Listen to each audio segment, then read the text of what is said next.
Historia de la administración, línea del tiempo.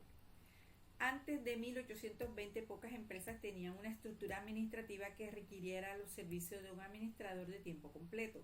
En 1832, Charles Babbage escribió la obra titulada Sobre la maquinaria y las manufacturas. El principio de Babbage, aquí registrado, demuestra las ventajas comerciales a partir de una más cuidadosa división del trabajo. En la década de 1880, Westinghouse y General Electric crearon una estructura funcional de la empresa. En la década de 1890 surgió la empresa integrada y multidepartamental. Con estos antecedentes históricos administrativos, en 1903 Frederick Taylor publica su libro Administración de la planta, el cual aborda las técnicas para racionalizar el trabajo de los obreros por medio del estudio de tiempos y movimiento, dando inicio a lo que se denomina enfoque clásico de la administración. En 1911 nace la Escuela de Administración Científica con la publicación de la obra Principios de Administración Científica, escrito por Frederick Taylor. Entre los ideólogos importantes de esta escuela está Harrington Emerson, quien en 1911 escribió la obra Los 12 Principios de la Eficiencia. Henry Ford aplicó y desarrolló las ideas de la administración científica, creando en 1913 la producción en serie, la estandarización de la maquinaria, el diseño y el trabajo del obrero. Aumentó la eficiencia de la industria incrementando la producción. Nace así el Fordismo. En 1916, 5 años después de haberse conocido los principios de la administración científica, Henry Fayol publica su obra Administración Industrial y General, con lo cual surge la teoría clásica de la administración que pretende evidenciar y superar las falencias de Taylor. Henry Fayol define las funciones básicas de la empresa, el concepto de administración, la proporcionalidad de las funciones administrativas y los principios generales de la administración. Adicionalmente determina que los elementos de la administración son 5. No obstante, omite incluir el concepto de óptimo de Pareto, conocido desde 1906.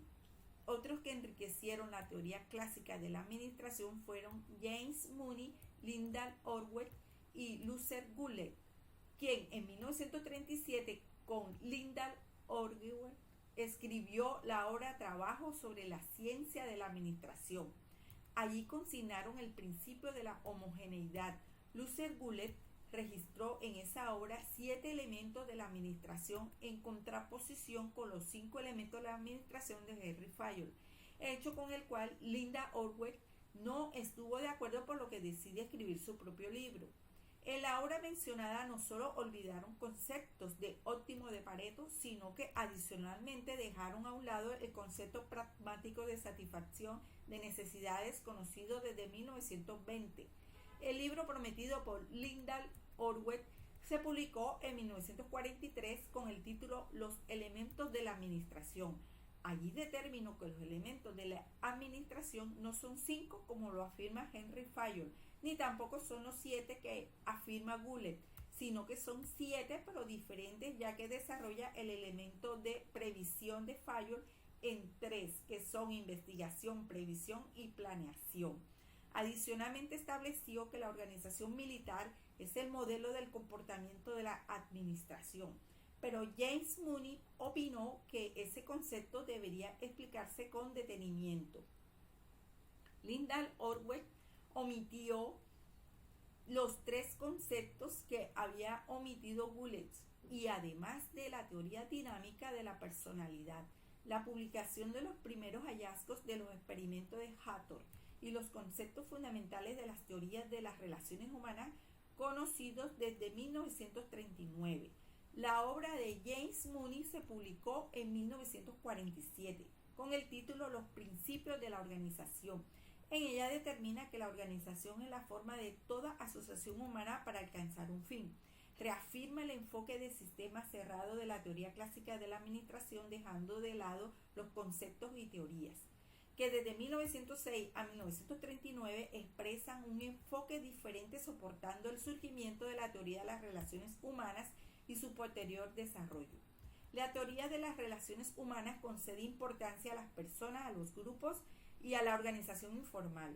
Surge en 1929 como resultado de los experimentos de Hathor, iniciados en 1927 y terminados en 1932, coordinados por Elton Mayo, con la colaboración de Fred Raffensperger y William Debsen. En 1935, Carl Jung publicó su obra Teoría dinámica de la personalidad, contribuyendo de manera destacada a la teoría de las relaciones humanas. Introdujo el concepto de equilibrio cuasi estacionario, el cual fue fundamental para que el humanismo tuviera cabida en la administración. En 1937, Fred Raffensperger publicó los primeros hallazgos completos del experimento de Hathor y posteriormente en 1939 con William Debsen publicó la obra La administración y el trabajador, la cual contiene los conceptos fundamentales de la teoría de las relaciones humanas y resume los resultados del proyecto de investigación de Hathor. En 1951, Carl Jung publica su segundo libro titulado La teoría de campo en ciencias sociales, que se basa en dos supuestos. Primero, el comportamiento humano se deriva de la totalidad de los hechos coexistentes y segundo, estos hechos coexistentes funcionan como un campo dinámico donde cada parte depende de su interrelación con los demás, concluyendo que el campo dinámico es el espacio vital que contiene a la persona y a su ambiente psicológico.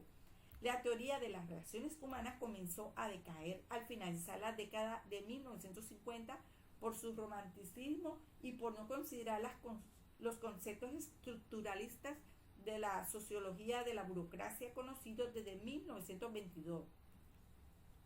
La teoría de la burocracia toma cuerpo en 1947 en los Estados Unidos, con la traducción al inglés de la obra Economía y Sociedad, publicada póstumamente en 1922, escrita por Max Weber. En esta obra se explica la teoría de la organización social y económica desde el punto de vista estructuralista. La producción literaria de Max Weber es extensa, por lo tanto es el principal exponente de la teoría de la burocracia. Muchos autores complementaron aspectos de la teoría burocrática. En 1941, James Burnham publicó la obra Revolución de los Directores, en el cual teoriza que los gerentes serían en el futuro la nueva clase dominante.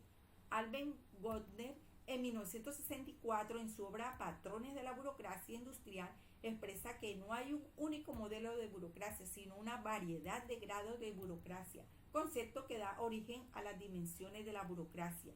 Desde nuestro punto de vista, la teoría de la burocracia pretende explicar la eficacia de las organizaciones mediante la aplicación de las características de la burocracia, tales como carácter legal, formal y racional, impersonalidad, jerarquías, rutinas y procedimientos estandarizados, competencia técnica y meritocracia, especialización, profesionalización y completa previsibilidad.